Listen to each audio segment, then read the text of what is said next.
Hello, friends, and welcome to Perfect Practice. Today, I have somebody who has many, many unique talents and somebody who has made such a positive impact in our community at Perfect Practice, and that is Christine Morgenstern-Shin. Christine is a multifaceted expert. So she helps people from a functional perspective with diet and nutrition.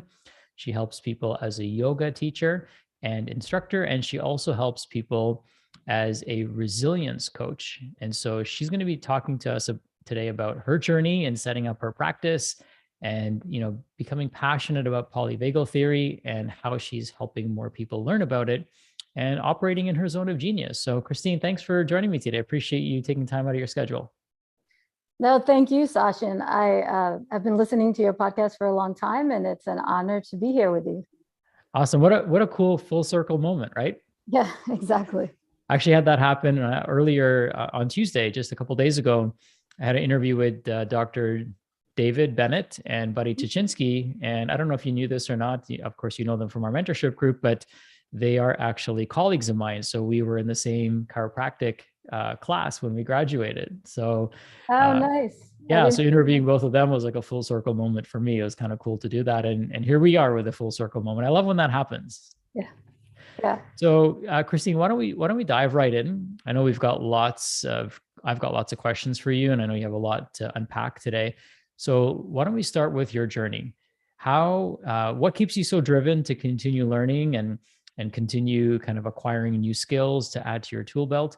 And where does that passion come from? And maybe you can start with letting us know about where it started, where your personal interest in being a practitioner and a coach and somebody who helps people started. No, absolutely. I'd be happy to. It actually started way back when. I've always been an advocate of fitness and loved fitness and health and wellness since little child, and went to college for exercise physiology. And my story actually began pretty young without me knowing it. You always look back and learn a lot.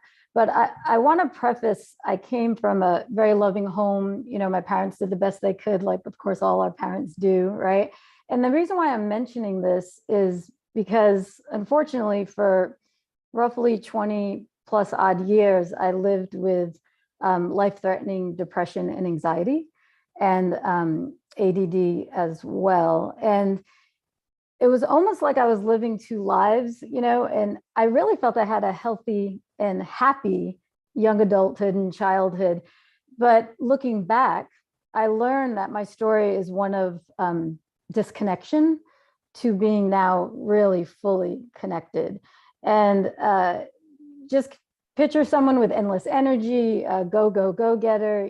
I had a really fun job in the career in the fitness industry, traveled, perks, all that fun stuff. And the reason why I'm mentioning it is this was my identity. My identity was physical fitness, career achievement, things of this nature. And when I got sick, it was really frustrating and actually shameful to have this inability to heal myself.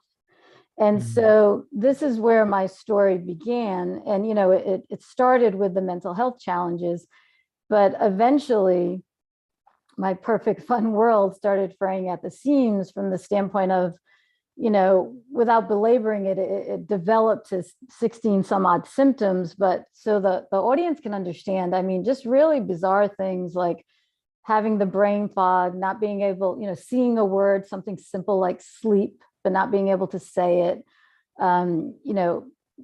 sleeping like a baby to not sleeping. I, believe it or not, was blind in one eye for a half a day. Just really odd things. I'd take a sip of water and fully be distended, like 8 months pregnant. And being in the fitness industry, this was not something I was used to in terms of the physical body changing. And the worst came when I had head to toe nerve pain. And, I went from being a CrossFitter to I'd get stuck in a chair, tears going down the face. And I feel like I have a high tolerance of pain, but just not knowing where to go, who to turn to, what to do, And so that led me to, I saw 7 or 8 different allopathic doctors and specialists. And the end result was I had IBS, and then to go see a psychologist, which I was already seeing. And I want to include, I took 20 plus years of pharmaceuticals for depression, anxiety, ADHD, sometimes sleep, and then birth control. And I want to stop there because, as you know, as a practitioner, gosh, what that did to my gut, right? And everything else in my body. So I did eventually find some hope in this challenge, in this despair. And I want to tell you, I hid this. I hid what was going on. I was very shameful, working really hard and high achieving. It was something the opposite of what I thought I was. And to fast forward, I found the world of functional medicine, went back to school for functional nutrition. And about the same time, I found the world of yoga, meditation, not just yoga, the asana movement, but the whole world in terms of mindfulness, visualization, so on and so forth. And then this eventually led me to yoga therapy, which is a whole nother studies. And this is where I partially started discovering the polyvagal theory, and its impact started changing my life in terms of started to seeing some type of hope through this process. Because at the time I felt unheard, I felt unseen. I just really felt alone in my health journey. And I do want to note, all the while, I never stopped working, which is ludicrous to say at this point, but to know now, right, that I needed time to heal. But yeah, so my story to get to the highlight and the inspiring part is I did connect with a functional MD, a biological dentist, and an infectious disease expert. And long story short, if you think about it, I had a long time for these chronic illnesses to build up in my body. And as you know, just like autoimmunity, you get one, you don't treat it, you might get 2, 3, 4, right? For me, it manifested in Sears chronic inflammatory response syndrome due to chronic mold. And then eventually I was diagnosed with late stage Lyme, a couple of Lyme co-infections, and then SIBO. And those conditions are very layered by themselves, right? So having that combination of them just layered on top of each other, I didn't know what I was in for. And it was obviously I had to navigate a lot right through the debris. But what I found primarily through Eastern traditions and through functional medicine, I found a way out, and I found a way to heal. And this is why I'm so passionate. I'm very passionate about, our mental health epidemic. And this is what has brought me to moving my practice from working with healthy people in more fitness to working with people with chronic health conditions and mental health, gut, brain, of course, and then really assisting with their behavioral change piece, because that's a key, I believe, in all this, Yeah, you've done such an amazing job at reestablishing a new identity that I would have never guessed that you faced those challenges. So thank you for sharing. I know it's never easy to recount and revisit some painful parts of our life. And I also know that, you probably had to, you may have missed out on, I always say the best is yet to come. So not the best years of your life, but, important years of your life. You may have missed out on important events or opportunities or, all the things that life has to offer. So thank you for sharing. And, one question I have for you as my clinician brain starts whirling up is what came first? Do you think it was the Lyme? Do you think it was the mold? Was it the SIBO? And did this affect anyone else around you and your family? Because I know mold sometimes can be individual. Like some people, everyone, suffers from the consequences of mold exposure, but not everyone has, early outward symptoms. So did anyone else in your family have mysterious symptoms like this? Well, no, and I appreciate the question because at the time I was single. I was living in a loft, and the key is it was an old elementary school. And they had converted them into lofts, tried to leave as much aesthetics as possible. And I think, and this is where we found the root cause. I was there for 11 years. And I had no idea at the time. Wow. And also I didn't have that functional lens yet in my repertoire. So I wasn't looking for all the things we look for now, right? Yeah.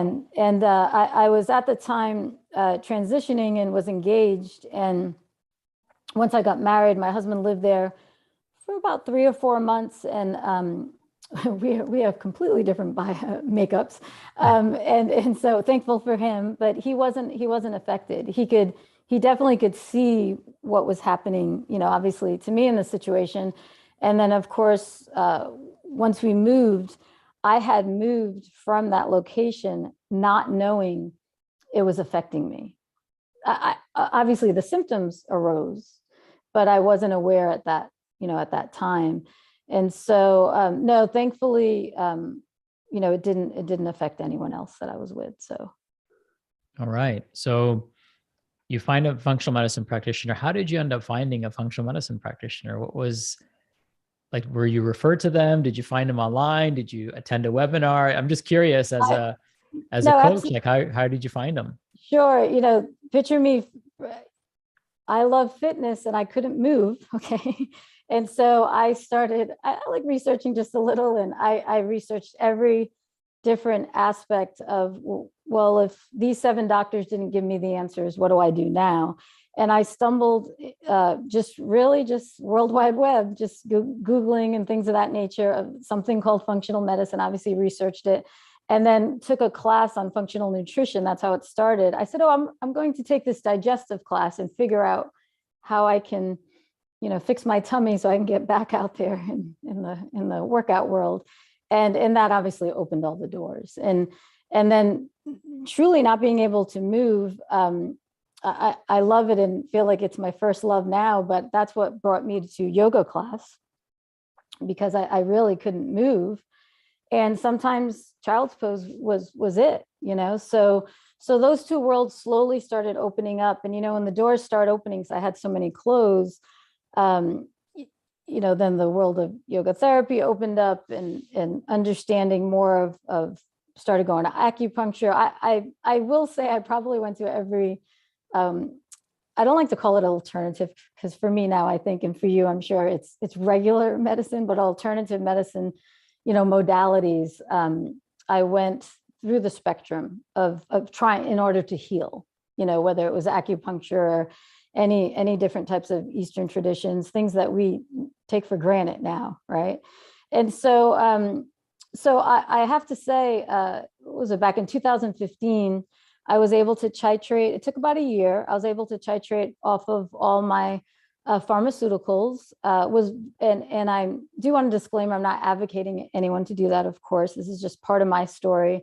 But I wanted to feel what it would feel like just to be in my body, like without having this depression medicine and this anxiety medicine. And I was open to going back, if I needed to, but I was in a space at this point that I could titrate off very slowly. And I have to say, I haven't since 2015, never gone back. And it's just, to me, that's just a gift. Like, and that's a testament too, to how our bodies can, if you go about it the right way, right, how it can heal itself. So. Yeah, it's amazing how capable we are when we provide the right environment and we identify some of the root cause mechanisms that are, taking our body out of homeostasis and balance. Mm-hmm, mm-hmm. So tell me a little bit more about polyvagal theory. So first of all, let's start with kind of defining it. What exactly is polyvagal theory? Sure. Polyvagal theory is an updated map of your autonomic nervous system. And, a lot of times as practitioners, we speak about the sympathetic state and the parasympathetic state, right? Fight or flight, rest and digest. And those are states in the autonomic nervous system. But Dr. Stephen Porges, he's the doctor that discovered this theory. It goes well beyond that. And what excites me as a practitioner is this theory. He discovered that there's a predictable hierarchy of how our responses occur in our autonomic nervous system. And this is extremely valuable because if somebody has trauma, if somebody has mental health challenges. I think we all can use this theory, but it now allows us to reframe and reset and shift our nervous system, just like we've learned to do that from a neuroplasticity standpoint, from our brain standpoint. So it is quite powerful. To break it down even more for people that have never heard of it, I essentially use it to teach my clients to be active operators of their nervous system. So they will learn, if they're in a response that doesn't serve them for whatever circumstance they're in, they have the tools and techniques and empowerment to be able to shift from that state maybe to a different state. It's because it's a hierarchy. You can't jump the rungs of the ladder per se, and to get them into a safer and more connected space, whether it's within their body, whether they're unsafe in their environment, or maybe even a conversation with two people if they're not feeling safe. And so it's very valuable. And the main takeaway, and this is hard for my high performers because they're so limbic system, executive functioning, thinking individuals. But our thoughts and our beliefs, a lot of people think, begin in the head. And the way our clients act and the way they, describe and decide what the world is, what's going on in their world every day, this actually starts in our autonomic nervous system. And to me, was a huge aha when I first discovered this. So essentially what occurs is there's a state that we have a response from our autonomic nervous system that occurs. And then those messages go up from the autonomic nervous system up to the brain. And then the brain essentially creates a story to make sense of what just happened in the body. And I do a lot of bottom up approaches, meaning, we speak, as 80%, 80-20, some practitioners say 90-10, but the body speaks up to the brain a lot more than vice versa. And so this is really important when either if you had layered health conditions like me, and, when I first started taking the protocols from my doctors, they weren't working. And unfortunately, my body, my gut, my mind, my terrain wasn't in a place. Like if I'm preparing for that Super Bowl of taking those protocols, my body was nowhere near trained to do that. Okay. And so the polyvagal theory is one modality that's used to help me be able to create that safety within my body.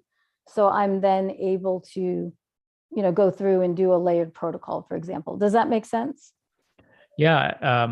I guess, would you say it's more like looking at the autonomic nervous system instead of like a light switch as a dimmer? Absolutely. Yes. Okay. As a dimmer. And I feel like this approach to healing is just as fundamental as, say, balancing our blood sugar, or having restorative sleep, or making sure our gut inner workings are working well, because of course, right, it's all connected. Mm-hmm. And I feel like the individuals that really want to perfect that behavioral change, that sustainable behavioral change, I think you might find this thread interesting. In order to change your story, whatever the beliefs are, what have you, that are in your brain, you first need to be able to change your state. And when I work with people on behavioral change, before we can get to that mindset shift, we have to have a behavioral shift. Before we have the behavioral shift, we have to have a state shift. And that all starts in the autonomic nervous system. Mm-hmm. So it's really interesting. Once they understand the mechanisms from a physiological standpoint of how it works, everybody works there's so much more cohesiveness with our brain and our body and our heart, that things begin to flow. Things begin to switch. Does that make sense? Yeah, it does. It kind of reminds me of when I go to Tony Robbins events, right? The first thing he talks about is priming, right? Like even mm-hmm. for our day, like priming ourselves for our day, priming ourselves even for the event, right? Like Tony's always late for his event. So there's usually like an hour or two of dancing that takes place before the event, and even breathing techniques that he teaches us. Mm-hmm. And I think that's all about, before we get into the intellectual, state, or our intellectual capacity to shift, we've got to get ourselves in the right state. and then we're more likely to create the behavior change, right? Absolutely. Because our body's primed for that. So yeah, that I can see now why, based on what you're explaining to me, why something like that can be so effective for people, versus going right into the intellectual part of remapping us. And that's why in one of my programs, everybody wants to talk about why they can't have avocado or why they might choose not to have avocado for a certain amount of time. But we start with the state. Let's learn about the state. Let's see. So we're preparing the mind. So then when we start doing these other behavioral shifts that they're really focused on, it's an easier transition. You know? So what are some examples of that? What are some examples of ways to induce a state? So in terms of, with the polyvagal theory, for lack of a visual, if you look at a ladder and just say there's the middle, the top, middle, and bottom part of the ladder, the top part of your state is in the parasympathetic, and it's called ventral vagal regulation. And what that is, just simply for our audience here, this is a system of safety and connection. So this is one of the states. The middle state is sympathetic, which most of us have heard of, right? The fight or flight. And this is a system of mobilization. And then at the bottom, we do move back into parasympathetic. It's called dorsal vagal response. This is a system of immobilization. So I wanted to explain that first so you'd see these three states. So if we want to shift, to answer your question, from state to state, it does go in order. We know that there's the actual hierarchy. So I'll use a light example of if we're in the office, we're stuck having a problem, we're really trying to figure out the problem and we've just shut down. We cannot figure it out. At least we're saying that to ourselves. You're in dorsal vagal. Okay, you're in dorsal vagal. So we want to move up to the top part of the ladder where all that creativity is available. Well, we can't skip a rung. So what I would suggest, say for that client, leave the office, and this might sound logical, but this is how our autonomic nervous system works, right? Leave the office, move in some shape or form. It could be crying, it could be punching a pillow, jumping jacks, whatever it may be. Maybe someone's depressed and they're in dorsal vagal, and the thought of getting off the couch is hard. We'll visualize you walking to the mailbox or walking around the block. But that's moving up into sympathetic. So that's one way we can shift. And then after that, we want to get to where that creativity situation and opportunity is, which is ventral vagal. So this is where we would do all the things you teach your patients and teach us, the singing, the chanting, working that vagus nerve, having tea, petting your pet, to bring you into that safety connection state. So once someone understands how to move, that's the first step, is understanding the awareness. Like, what does it feel to be in whatever state they're in? So I'll teach them that first, and then we move from there. Does that make sense? Yeah, it's super helpful. Actually, an example I can give you from today, and it just kind of shows the innate intelligence of our body. So I'm writing an email, and I was suffering from writer's block. I don't know if you've ever experienced that before, but just trying to articulate an idea, and I couldn't get it out of me. I knew what I wanted to say, but I couldn't articulate it in a way that came across the way I wanted to say it on paper. And my natural tendency was like, I feel like I need to go for a bike ride or something. And then I actually walked outside, and then somehow I talked myself out of it. Okay. But, my body was kind of telling me, hey, you need to shift your state, get into that, that middle rung, and then you'll unlock that creativity. But, my brain got in the way and said, well, I don't have time for this. Or, I'm not even realizing how this process works. I wasn't working it. And that 10-minute bike ride probably would have unlocked, let's say, an hour's worth of creativity for me, and would have been a very beneficial use of my time. So that, to me, is like a living example for myself. Absolutely. Just feeling called to do something, and then using my executive brain to talk me out of it instead of listening to what my body was asking me to do. To the intuition. Yeah. So your body was innately telling you exactly what you needed to do. Right. And so, no, that's an excellent example. And there are also blended states. I don't know if you've heard of this, or if you want me to explain. But there's combinations of states that we're actually in. And for example, if you're in the top state, if you're in a state of safety and connection, in a state of mobilization, this is actually, we can label it play. So think if you're dancing, we're moving, but there's also social engagement. And then if we combine the top and the bottom rung, safety and connection and mobilization, these are activities I'm sure you do a lot, like meditation or yoga nidra or cuddling. So the parasympathetic isn't necessarily good and the sympathetic isn't necessarily bad. It's just it's just our body, right? It's just how it functions. And the most important one, I think that for people to understand is if the middle rung and the bottom rung connects. So that's system of mobilization and immobilization. This is called fawning. And it's a layered topic, but to give you a two-liner, it's a lot of people pleasers are in this state a lot. And sometimes people pleasers, to use a heavier example, it could be someone that's a victim. And so what they're doing is they're mirroring, their captives' ideas and wants and needs because they want to be accepted, right? So because they're trying to not be harmed, right? If you speak about just somebody who is a people pleaser, and I will admit I used to be when I was in those earlier days, right?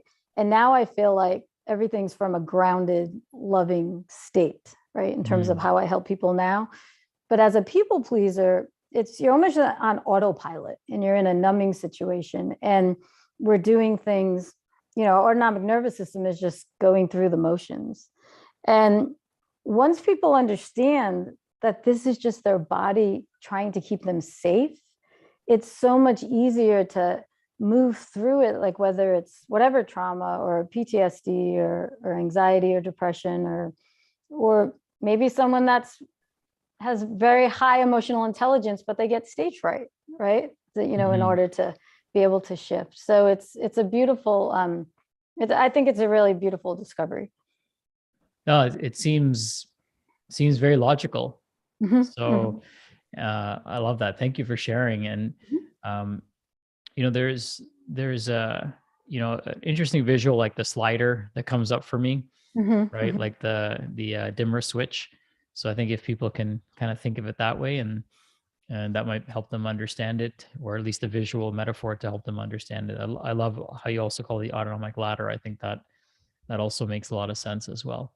No, absolutely. So what's an example? Like, do you have if you could, maybe like a 2 to 3 minute case study on, what challenge somebody was facing?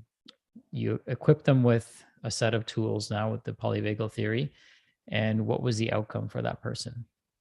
Sure, absolutely. I always like to use myself as an example. So I'm going to work with a client instead for this one. So there was a woman that came to me, had disassociation, and she actually didn't realize what her trauma was till later in life. And so even though it happened to her as a child. And this is where I layer the polyvagal theory in with the yoga therapy. And to give you a one-liner for yoga therapy, it's much different than yoga. It's functional medicine, yoga theory is very much aligned.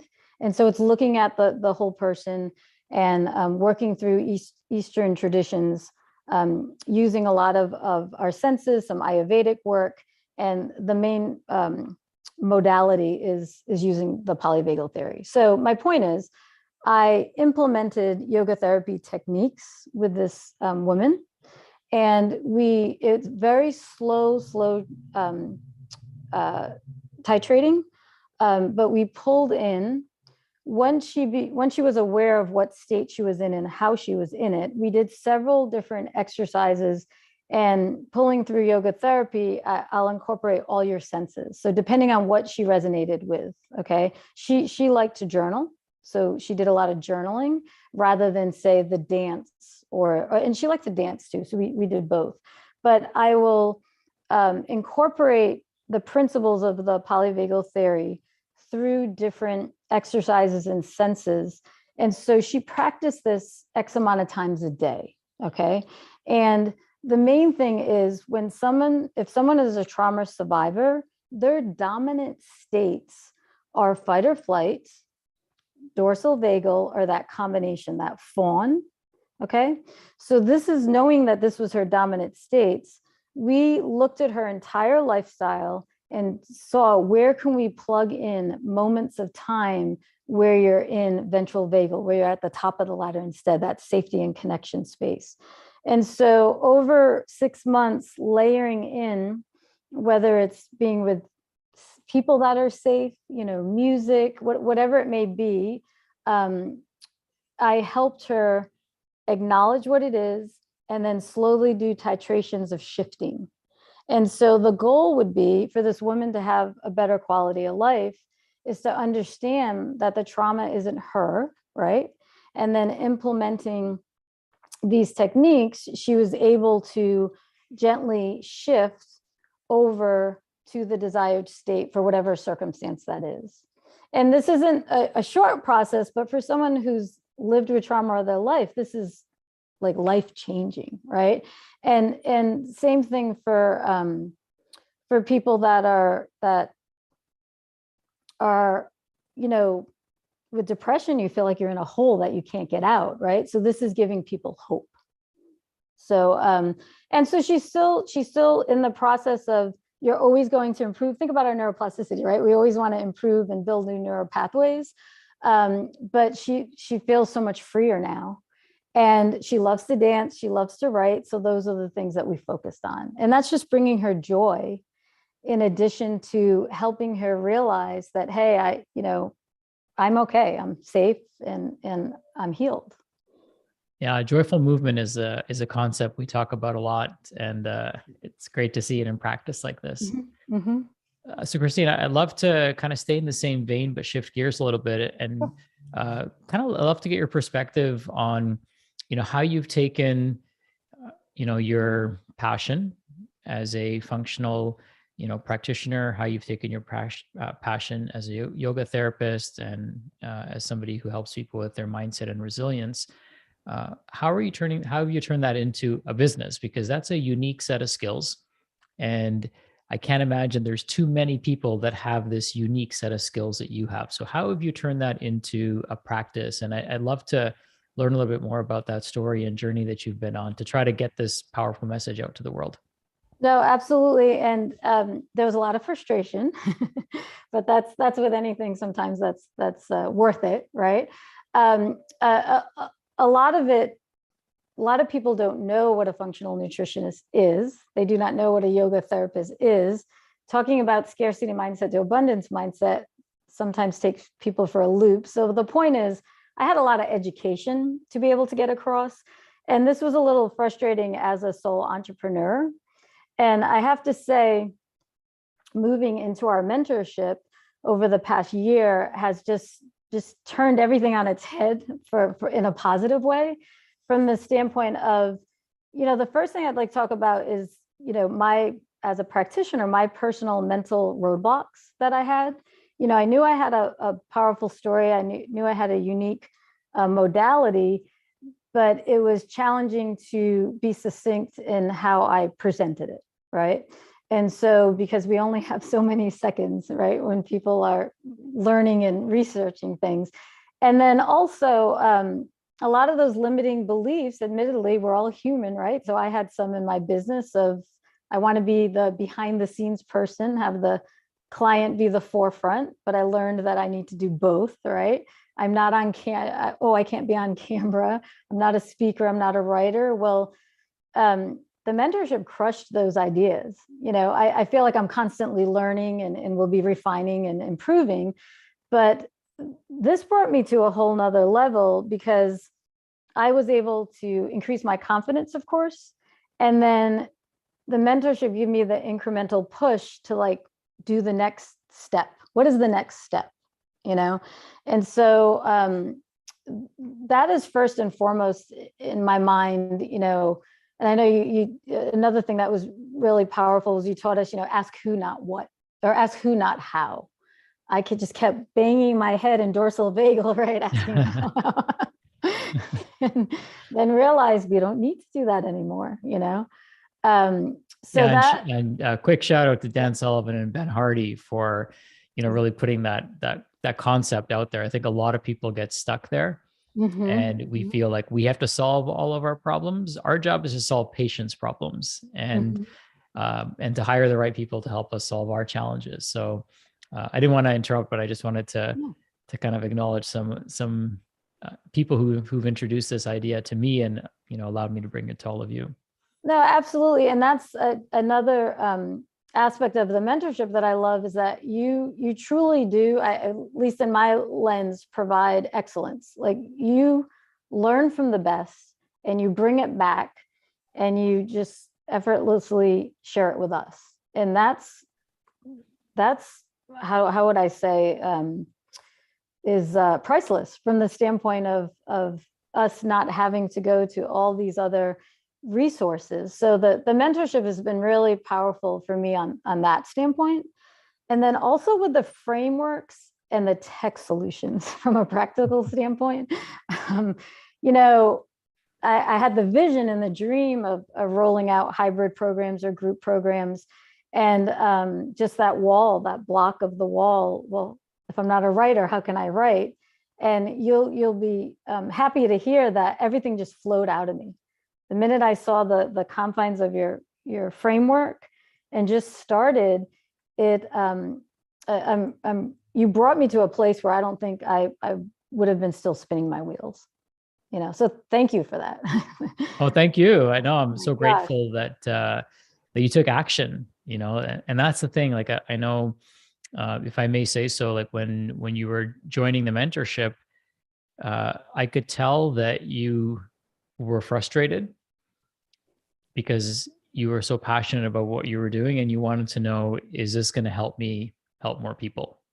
And I'm so grateful, like looking back, I guess over a year now, looking back, you've come, not that you've come a long way because you already had this inside of you, but your ability to get your message out to the world has come a long way. And I think we would both agree that you're just really getting started, right? There's so many millions of people that we need to help collectively together, and we're never going to run out of people, unfortunately. And I know you and I are both doing our best to reach as many people as we can. So I'd love to know, like, so once that creativity started flowing out of you, of course, the next step is not just building a program, but putting it out there in the world. So what have you done to get your message in front of as many people as possible? Are you using webinars? Are you using social media? Are you building an email list, in-person networking? What's been the thing that's really worked well for you? Sure. I'm proud to say, at first I was embarrassed, but now I'm not anymore, that when I entered the mentorship, for better lack of word, I didn't really have an email list. Okay. So I started from scratch. And so that's why I think it's such a, powerful story that I want to share, is that I'm building my email list. I've done challenges. I've done lives. I now do social media. I do reels. I do master classes. I haven't done any of this prior to starting the mentorship. And it's really gave me a platform to speak my truth. And the podcast, I really enjoy being on and connecting with other practitioners. And, now it's like you let this wild person out, and I'm so happy that I can, I'm at the point where I want to play big, and your program has created the foundation for me to get there. So I'm just thrilled. Well, I love hearing that. And I love knowing that, you're surrounded by amazing people. You're not only receiving from the community, but you're contributing in a positive way to the community, and you're paying it forward in so many ways. Who's your ideal client? So I know you talked about executives, and you talked about type A people, kind of like me and you, I guess, people who want the most out of their life, right? Want the most out of their body, their minds, their relationships, but sometimes that comes at a price, right? And So, maybe it's Ed Hollowell talks about this. He's like, some of us have Ferrari engines and bicycle brakes. Okay. So we're just like, go, That's go, go. We have these, mhm. super powerful mind, but we don't know how to steer it and how to get it to slow down sometimes. Um, so not to get too far off on a tangent, but who is your ideal client? So somebody's listening to this, because I can imagine that this could be helpful for entrepreneurs. This could be probably helpful for practitioners. Like, I'd love for you to talk about this in our mentorship community on a Thursday. I think this would be really great for them to hear as well. And you've got a great uh, way of explaining it so people can really see it. But who would be your ideal client if somebody's listening to this? Sure. Anyone that's a high performer, recovering perfectionist, heavy thinker, overdoer, and if you just feel like you're a go-getter of your world, you don't necessarily have to be an executive. A lot of times people are. A lot of interesting. I have a combination of practitioners, creatives, and entrepreneurs, and then super moms. That so it's more of it doesn't necessarily have to be career focused, if that makes sense. But if you're that go go go person and it's a little challenging to ask for help. One of the most interesting, the feedback that I've received are people are saying, I didn't realize I had to slow down so I could go faster. And then they always add in a grounded way. So they're understanding it. They're leaving being closer to their authentic self. So I work with people that essentially want to release what no longer serves them, like whether it's mental, emotional, energetic, or physical weight. It could be any of those realms. I do specialize in mental health, but it goes the gut brain, right? The gut heart brain, everything's connected. So I'm always working with people with hormone challenges or gut challenges as well. Okay, awesome. And are you working with people in a one-on-one capacity? Is it a group? How are your programs set up? They're set up with a combination of, so I have a group foundational program and then also a concierge one-on-one program. And the group program's actually technically a hybrid because I like to have the touch points, because I Hmm. think it's really important from the bio-individuality standpoint.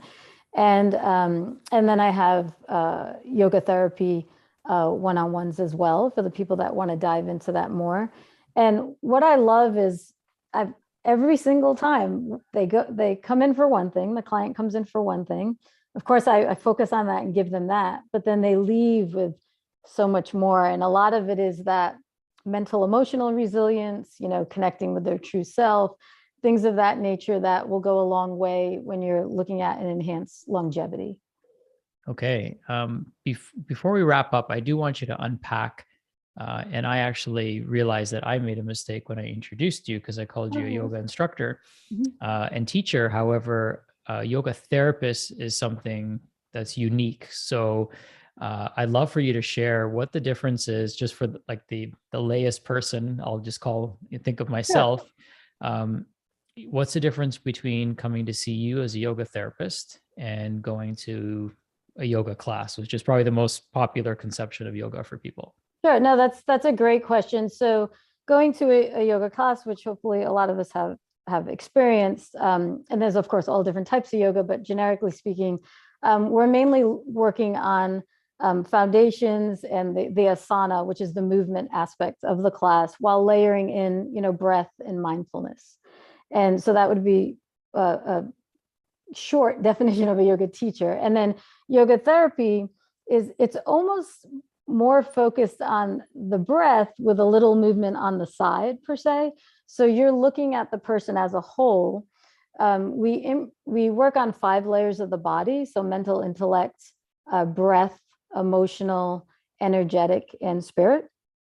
And we're looking at focusing on the health and the well-being of the person versus, for example, if they have a disease. So if they have cancer, how can we assist this person in having a fulfilling life with their values and beliefs is a big piece of it.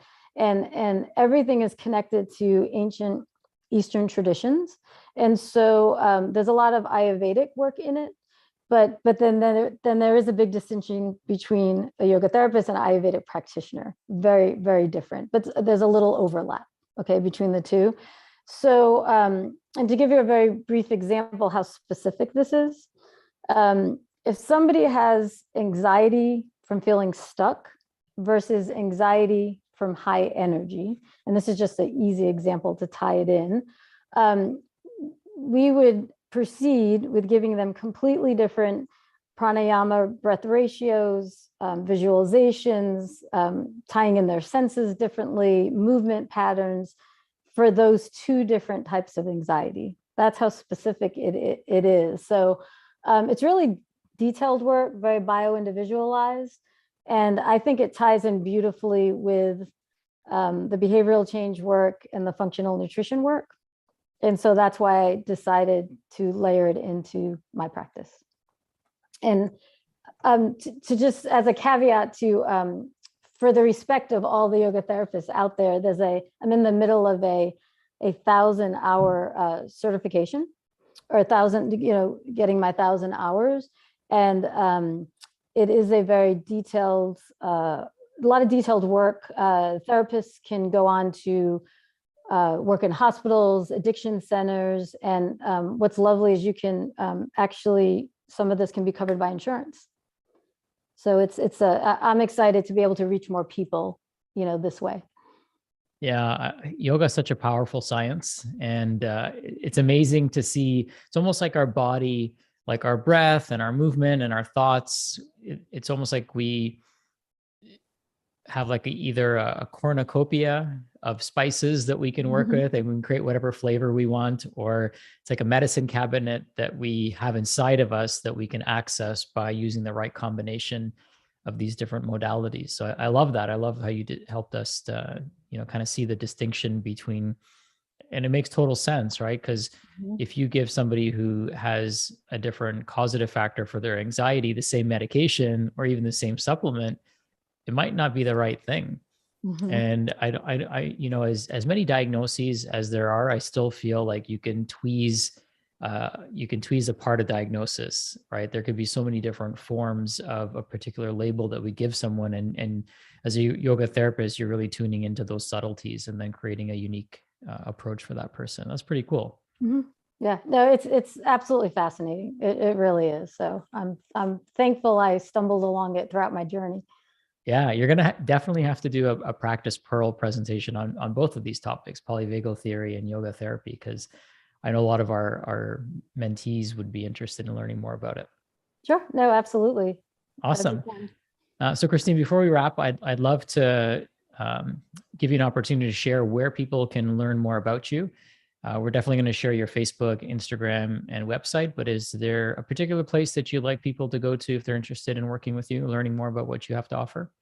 Sure. Thank you for asking. The website, which I'm sure will be in the show notes, is radiantheart.health.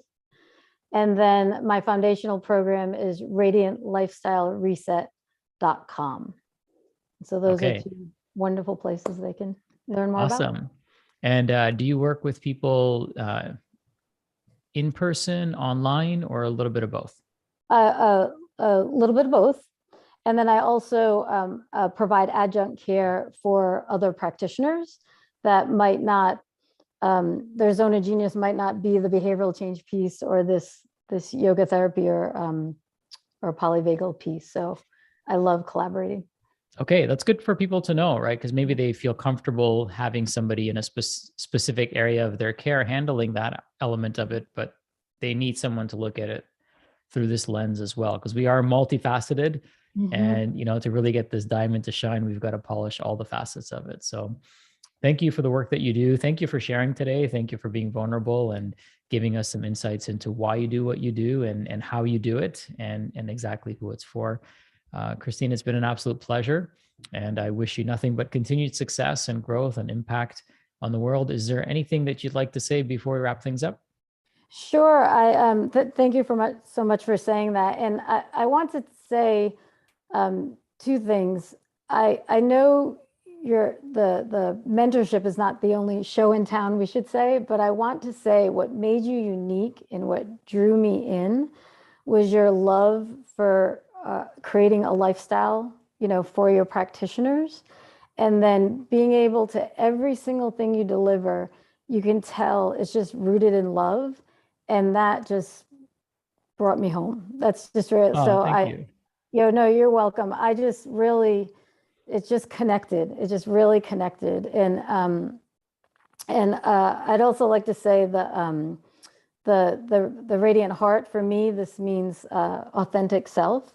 And through your program, I feel like I'm becoming even more of my authentic self, and being able to bring that out into the world is just, it's priceless. So thank you very much.